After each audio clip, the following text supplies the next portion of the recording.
Bem-vindo ao canal Voz Divina. Eu sou o pastor Hortêncio Baera e estamos a transmitir já o programa My Testimony. E hoje também, como de sempre, estamos com um homem de Deus aqui, o pastor Luiz Canleva, da Igreja Primogênitos de Deus. E antes de mais nada, quero pedir a ele para fazer uma oração. Aquilo que vai sair do seu coração, vai orando sobre a nossa nação, temos também as eleições a vir, então temos muita coisa para orar. O pastor pode orar em 2 minutos e depois vamos conversar. Obrigado pela permissão e desde já vamos orar. Meu Deus, meu Senhor Jesus, estamos aqui neste programa Voz Divina. Pai, estamos a pedir, abençoe a este programa grandemente, meu Deus dos céus. Nós usamos instrumentos que precisam da sua segurança. Meu Deus, também ajuda os homens que estão à frente deste trabalho em teu nome, Senhor. Acima de tudo, quero entregar o nosso país que se depara com várias dificuldades, como assuntos econômicos e que futuramente também teremos eleições. Deus esteja no centro de todos esses trabalhos para o bem desta grande nação. Senhor, vai abençoando os corações dos dirigentes, vai abençoando o seu povo, para que haja paz dentro do povo, em nome do Senhor Jesus Cristo. Amém. Amém.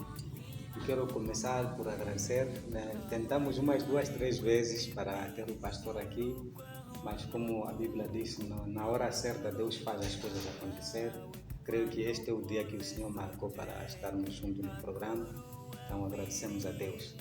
E pastor, nós queremos, antes de falar muita coisa, saber um pouco do seu background, nos falar quem é o pastor Luiz. Talvez antes de falar de pastor, quem é o Luiz neste caso? Obrigado, eu sou Luiz dos Santos Canleva, esse é meu nome, e nasci no distrito de Mrupula em 1975, sou do mês da independência e do ano da independência, e daí eu vivi numa família que não conheceu Cristo, e vivíamos com princípios de hábitos culturais. Os deuses, e uma parte da família pertencia à religião muçulmana. Então, dali também tive influências de marxismo, porque meus tios foram os primeiros grupos de professores de apoio à independência.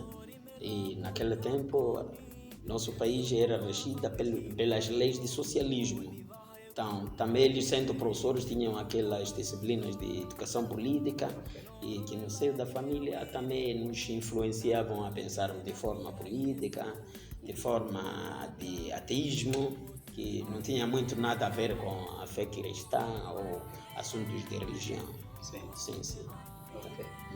Achei um pouco interessante, o pastor Lugo disse que nasceu no ano de independência, né? Sim. No mês de independência. Amém. Mesmo assim, não nasceu livre. Mesmo nascendo no ano de independência, mas ainda estava preso. Então, gostaria de saber em que momento na sua vida que percebeu que estava preso e precisava de uma libertação. Já estamos a falar no sentido espiritual, que percebeu que eu sou um escravo de pecado, eu sou um pecador, e chegou à sua consciência que eu preciso de uma certa liberação. E como chegou a este conhecimento, a esse entendimento, talvez com que idade, o que aconteceu para perceber ou ter esse tipo de entendimento? E começando o primórdio da minha vida, eu acabei me referindo que saio de uma família que acreditava nos espíritos humanos, nas cerimônias tradicionais, mas por causa também do socialismo, que era contra naquela altura, no tempo, na era de Samora, meus tios foram influenciados ao ateísmo, não acreditar nem a parte espiritual tradicional, nem a parte religiosa. Sim. E nós caminhávamos assim, mas apesar disso, os nossos mais velhos influenciavam sempre de forma muito ativa para nós e reverenciar os espíritos antepassados. Okay. Mas nesse processo íamos até culminou com o tempo de guerra. A guerra nos destruiu e cada um começou a ir onde ia. E por causa disso fomos nós com o tio era professor e eu sou órfão de pai, logo não conheci. Então, o tio me acolheu, o irmão da minha mãe me acolheu, fomos estudar no distrito de Mxinguá. Aqui era quando intensificou-se, então acabamos voltando para a cidade de Nampula. E daí se radicamos e por muito tempo isso não me interessava. Mesmo ver as igrejas não me interessava. Mas uma coisa me chamava a atenção e eu me espelhava quando os missionários católicos andavam naquela altura com Land Rover. Uma coisa me tocava no fundo do coração, mesmo no seio da família. Diziam, você será um sheik, porque era a religião da minha avó, da minha mãe. Então, queria que me influenciasse a cedo a aprender o islamismo. Mas eu contradizia com aquelas afirmações. Eu dizia, eu prefiro ser como um padre. Não conhecia assunto de Jesus, de igreja. Eu conhecia os padres que faziam trabalho. Então, eu acabava dizendo, não, qualquer dia, se for escolher como essa questão de religião, eu preferia ser um padre. Mas aquelas palavras ficaram retidas diante de Deus, ficaram em memória. Muito tempo, começou a passar o tempo, eu ia à escola, de repente não consegui ir muito longe, mas comecei a fazer meus negócios. E do mercado fui influenciado com comportamentos muito violentos, tornamos gangsters, porque era um modo de sobrevivência. Éramos jovens, mas cada um tinha que se adaptar ao sistema daquele tempo. Sim. Então, como se adaptar com o ambiente, você acabava aprendendo até e a bebida muito. Sim, sobreviver como as pessoas viviam, tinha que seguir o ritmo. Acabei caindo na bebedeira, depois íamos nas discotecas, nos bares naquela altura. E isso influenciou-me negativamente a começar a fumar muito cedo. Fumar cigarros. Não tive muita influência de fumar óbvio, mas cigarro fumei muito. Na idade que não era recomendada, porque 18 anos, 19 não poderia fumar. Era muito jovem, mas eu tinha começado nessa idade. E Deus estava me chamando no fundo. E uma certa altura vi irmãos de uma igreja, depois de converter, que acabei conhecendo aquela denominação, era a Assembleia de Deus Africana, que na altura ajudava muito para a libertação das pessoas, oravam.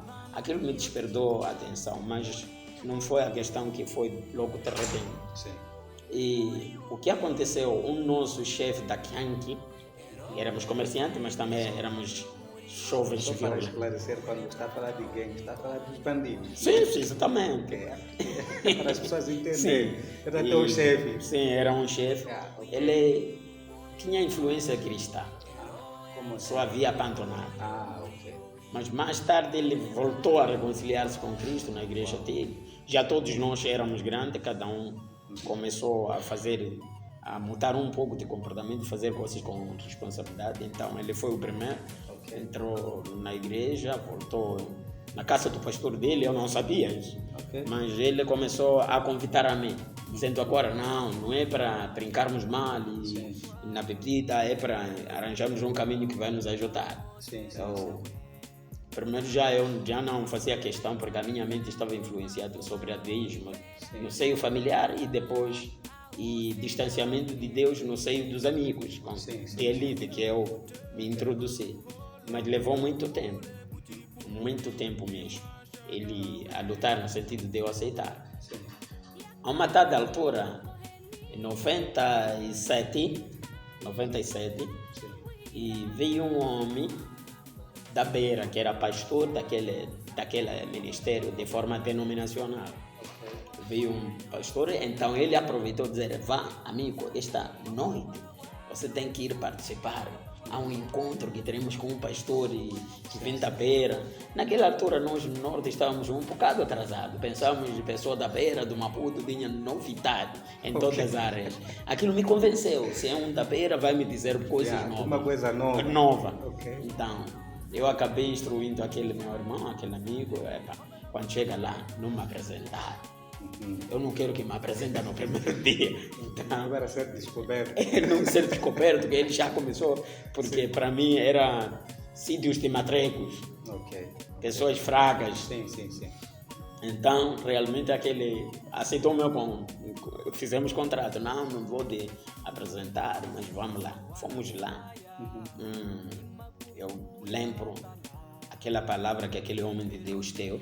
Sim. Não sei se está em vida, porque não tive mais acesso daquele homem. E aquele foi uma pregação que me ajudou. Até que hoje Deus me chamou, convidou. Me chamou, também me escolheu para fazer trabalho.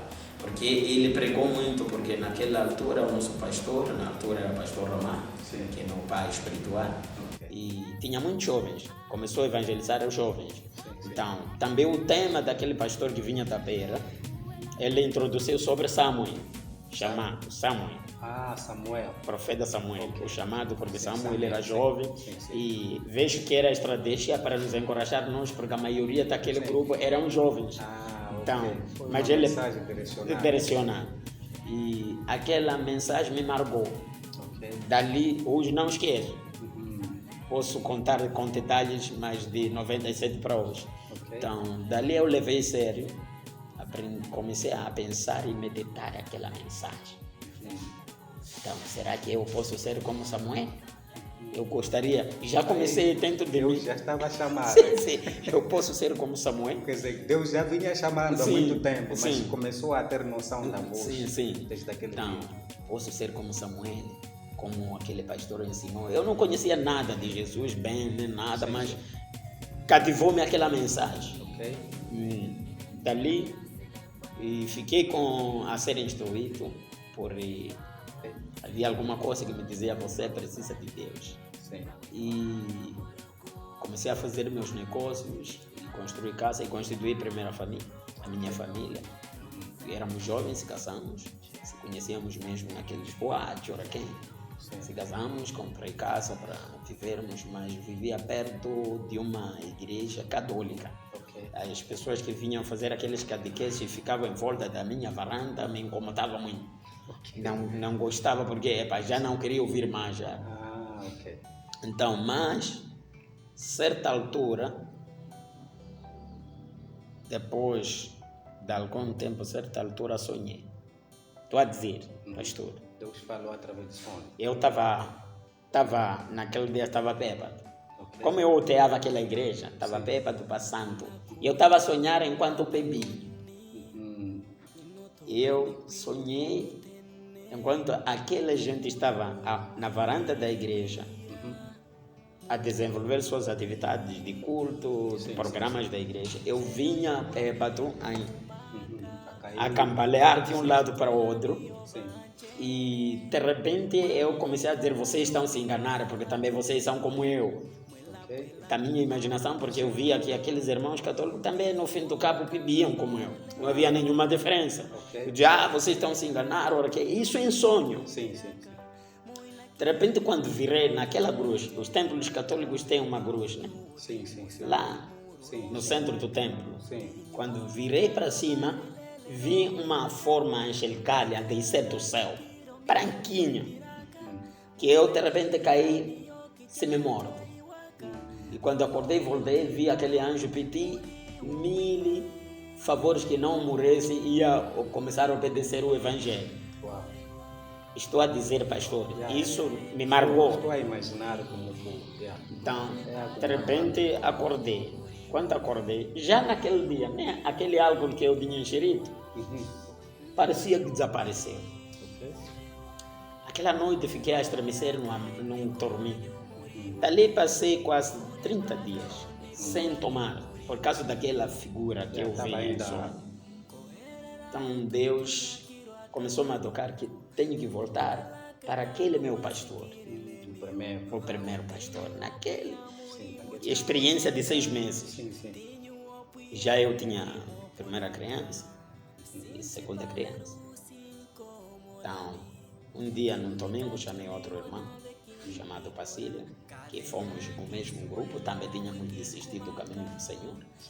Eu disse, eu estou a precisar, este domingo nós vamos à igreja. Aí já foi a busca de Deus. De Deus. Agora é para irmos estar na igreja sério. Somos adultos e estamos aí porque também foi uma benção. Minha avó, quando veio visitar-me do distrito para a cidade, me procurou saber se eu tinha me inserido a qualquer religião. Minha avó não lhe interessava qual seria. Queria só que eu refugiasse para estar seguro em situações que podem acontecer que precisa a mão dos irmãos. De qualquer religião, ela se importava. Não se importava se era Cristo ou religião islâmica. Eu disse não, aí então me sentou, me aconselhou que uma vez você entrou numa igreja. Se você achar, não entra na minha religião, vai naquela sua igreja. Continua naquele caminho. Sim, eu disse, vovô, já percebi. Mas naquele não agi de repente. Levou algum tempo, é quando chegou aquele meu irmão e lhe disse que agora é para voltarmos à igreja. E realmente, aquele me seguiu naquele domingo que havíamos agendado, fomos lá, nosso pastor ficou muito feliz por ver depois de 3, 4 anos o filho pródigo a voltar sozinho. Então o pastor disse, tá bom, Deus lhe chamou. Eu disse, estou a sentir o mesmo. Este sonho eu não lhe contei depois dele chegar um tempo de crescimento, de maturidade, quando já havia admiração, como é que Deus me usa. Então quando eu disse, há uma visão que eu tinha. Não voltei só de repente, aquela visão me incomodou o resto da vida. A mensagem do homem de Deus, aquela visão divina que eu tinha, que até hoje me encoraja e me certifica que alguém me chamou para esse trabalho. Não é minha vontade. Então nós podemos concluir que o pastor... eu conheço muitas pessoas que em algum momento não têm certeza da sua salvação, mas segundo talvez os acontecimentos que foram decorrendo na sua vida, creio que és uma das pessoas, poucas pessoas que eu conheço que talvez têm certeza que eu sou salvo, porque há pessoas que perguntam como é que eu posso ter certeza que eu sou salvo, mas pastor, talvez por causa da mensagem do pastor, da visão, como que Deus foi te usar, e o pastor está firme que Deus o chamou de pastor e salvo até hoje. E eu não tenho nem sombras de dúvida sobre a minha salvação. E não quero também torcer a minha fé. Porque a primeira salvação é de graça. É a graça. Eu não merecia estar a falar o evangelho que eu fiz, que vivi. Não poderia. Porque eu já passei na bruxaria, já passei em vários programas do mundo que não tem nada a ver com Deus, que irrita a Deus. Então, se Deus me chamou e certificou, para mim, tenho certeza que me certificou, mesmo no próprio chamamento, depois na escolha. Eu tive a visitação. No dia que me consagraram, eu tive outra visitação que me confirmava o meu ministério. Não é só consagrou, não, porque o meu mestre me deu instrução.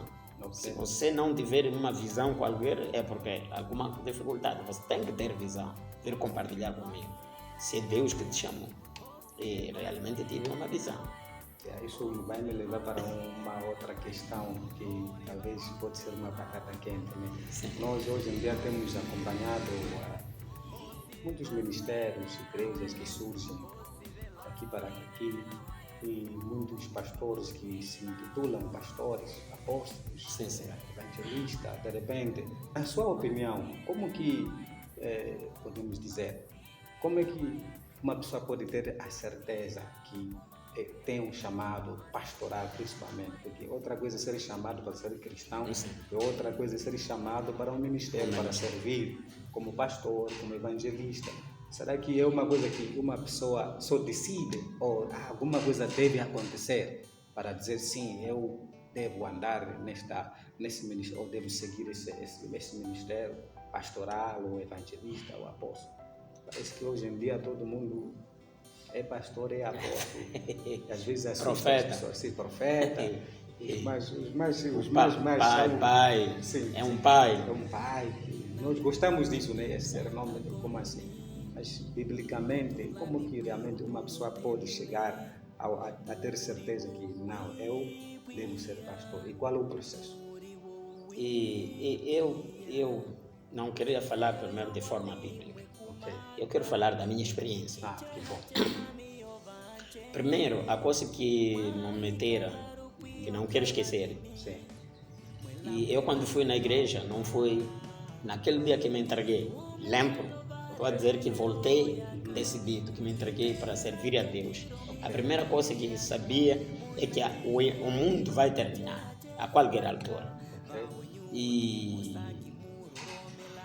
depois não duvidei porque indo cientificamente eu tinha outro conhecimento do mundo, que tudo que tem princípio tem fim. Então, se o mundo, a própria ciência também ensina que tinha princípio, que eu estudava na escola, então, e a Bíblia está a dizer terá um fim, tinha princípio, se tem encaixa. E se encaixa.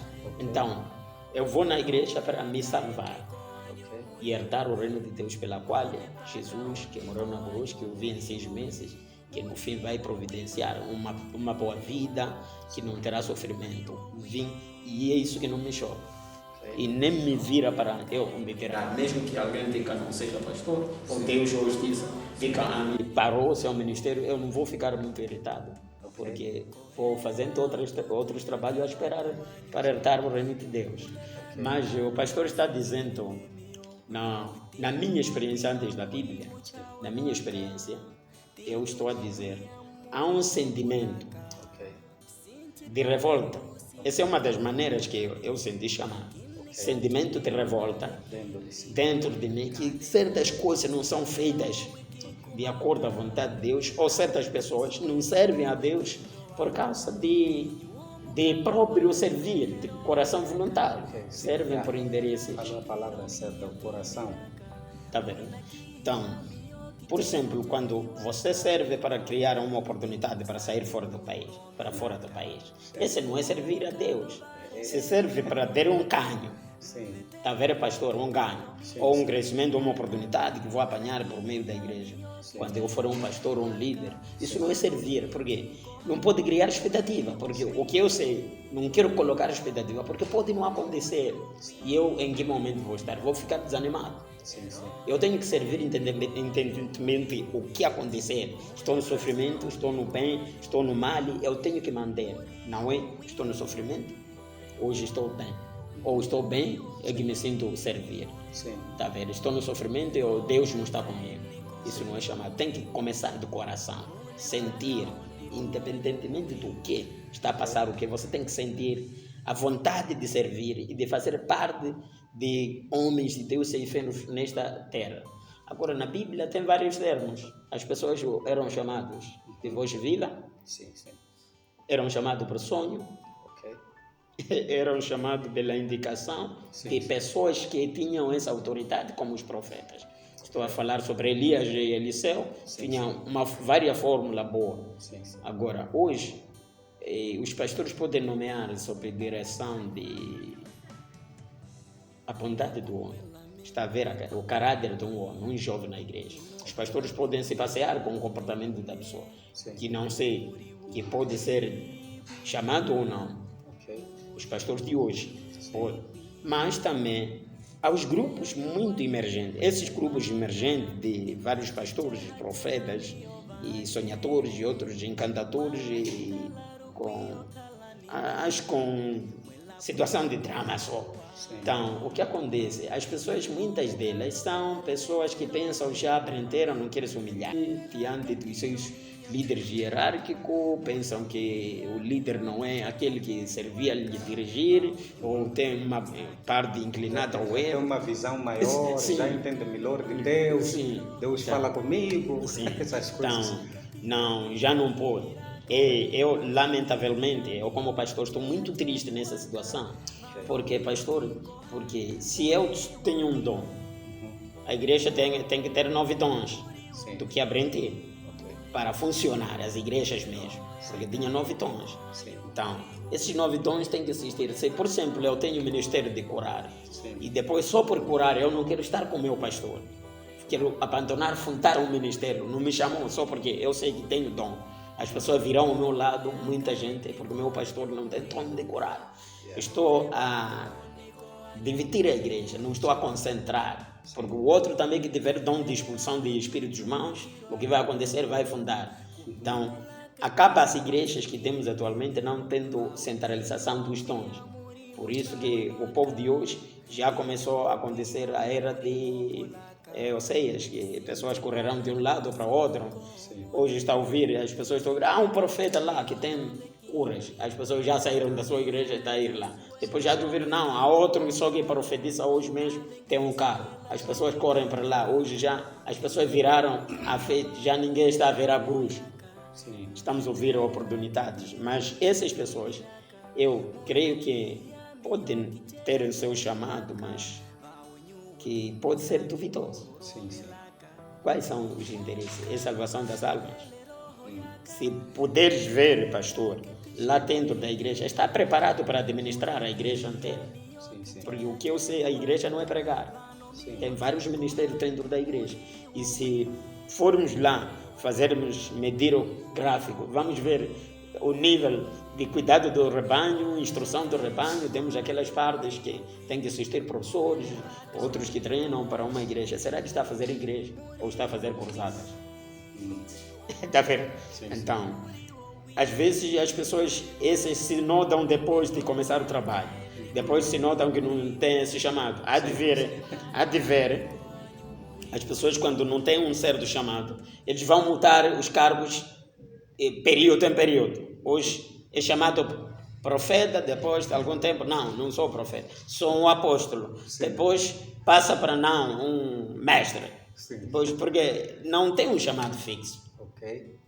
Há de ver que depois se tem chamado a de trocar ministérios como se fosse camisa. Eu pergunto aos pastores, eu tenho hábito, pergunto colegas pastores, irmãos, você como se chama pastor? Faço isso por coisa. Quando eu descobro que há um pastor que muda denominações sim. de forma muito cíclica e frequente, Sim. eu só pergunto, como continua a ser o pastor fulano?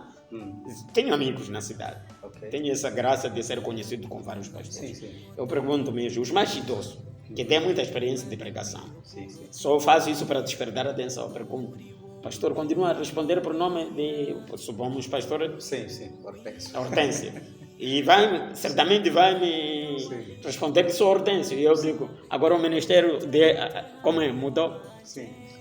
Fica envergonhado. Ok. Sim. Eu pergunto, por que muda o ministério de Deus, coisas de Deus, e você tem muito cuidado de não mudar o seu próprio nome. Sim. Vais morrer com o mesmo nome. E por que muda ministérios de Deus como se fossem brincadeiras? Ok. Apelidos, aqueles eu sei que são tribos, para mim, na minha interpretação sobre denominações. Sim. Chamo tribos, né? Tribos de Israel, mas todo era o povo. Sim. Então, se tem evangélica, tem pentecostal, mas está com um bom perfil espiritual para a salvação de almas e instrução para o aperfeiçoamento do corpo de Cristo. Então, essa é uma tribo, mesmo ter outro nome, mas nós pertencemos ao corpo de Cristo. Mesmo a mesma família. Sim, mas se este indivíduo hoje pertence a uma tribo, amanhã muda a outra tribo, depois muda de tribo, tem chamado. Yeah. Duvido. Mas eu acho muito interessante o que o pastor acabou falando aqui, em que muitos esquecem que os dons é para ajudar a igreja, mas muitos basta perceber que tem um dom de pregar, tem um dom de curar, já acha que, eu acho que a tendência é chamar a atenção para a própria pessoa, não a Cristo. É verdade. Eu acho que é um grande erro. Então, nós praticamente estamos a chegar no fim da nossa entrevista. Gostaríamos que o pastor deixasse o seu maior testemunho. Nós sabemos que Deus já te visitou, já falou contigo até em sonhos, já aprendeu muita coisa talvez como pastor, mas daquilo que Deus fez e ainda continua a fazer, o que gostaria de deixar aqui como uma mensagem ou um testemunho maior que já aconteceu na sua vida para incentivar as pessoas que estão assistindo? E eu não tenho de começar pastor, porque Deus fez muitas maravilhas na minha vida. Me usou, me curou, me transformou. Então, só vou contar um testemunho. Sim. Porque nós misturamos, pastor. Sim. Um testemunho. Nós estávamos com equipa, com um irmão, agora também é um pastor. como evangelista na altura. Sim. Fomos trabalhar para reforçar as igrejas na Maponta Angoche. Naquela altura eu fiquei doente no caminho, doente na lá. Comecei a estremecer. E onde íamos, descemos, começamos a marchar uns 20 quilômetros. Procurei saber se houvesse uma unidade sanitária só para paracetamol, pelo menos. Disseram que está a 40 quilômetros. Descartei a hipótese. Eu disse, não, agora é Deus só. E o que aconteceu, pastor, naquele lugar? Eu disse não, naquele dia. O que aconteceu? Primeiro, o diabo atacou, foi matar toda a minha pocilga. Quando eu estava a planificar para sair como hoje, para o dia seguinte, uma pocilga de meus porcos, a volta de 15. E eu disse, não volto, vou cumprir a missão. Sim. Mas quando estava a ir no caminho, me atacou febres, altas febres, à noite eu estava a molhar toda a roupa. Mas começamos a orar. Quando começamos a orar, dia seguinte eu acordei totalmente curado, sem nenhuma dor de articulação. Milagre. E vieram pessoas para serem ajudadas na parte espiritual. Sim. Trouxeram pessoas. Amado pastor, afinal o demônio queria me fazer perder a festa de Jesus Cristo. Uau. Porque trouxeram pessoas carregadas no colo ou na maca. E ficaram curados, muçulmanos, ali parte de... Sim. Ficaram curados, foram muitas maravilhas. Uau. Esta eu fiquei marcado. Das outras pessoas que Deus me usou para cura ou me curou, tive doenças que me curou, mas esta, primeiro me curou naquele dia, segundo dia, foi curar muitas pessoas. Uau. Então, eu fiquei marcado que precisa de muita confiança de Deus quando alguém serve. Amém. É um grande testemunho. Aí podemos perceber que era algo espiritual mesmo para perturbar e não conseguir fazer aquilo que Deus tinha para fazer. Amém. Muito obrigado, pastor. E quero terminar com umas palavras que eu ouvi. O pastor falou aqui, dizendo que tudo que tem o seu início tem o fim também. Amém. Eu gostei muito dessas palavras e gostaria de deixar essas palavras para todos que estão assistindo o programa. Nossa vida teve seu início, mas um dia terá seu fim. Então é muito importante, a Bíblia diz em Eclesiastes, o fim de tudo é que nós temamos a Deus. Amém. Porque um dia nós vamos estar perante Ele, cada um vai prestar contas daquilo que fez na vida, seja bom e seja não. Então essa é a mensagem que eu deixo para você, que fica sabendo que um dia a sua vida terá seu fim e será bom que encontraste a salvação antes que a chegada deste fim. Amém. Últimas palavras, pastor? Só agradecer o programa e louvar, e te digo, os homens de Deus, os jovens que estão a prestar serviços para expandir a palavra. Sim. Então Deus abençoe cada vez mais e haja mais outras iniciativas que é para encorajar o serviço de Deus. Obrigado. Muito obrigado, pastor. E é assim como terminamos o nosso programa My Testimony com o pastor Otêncio. Até a próxima edição. Deus te abençoe ricamente.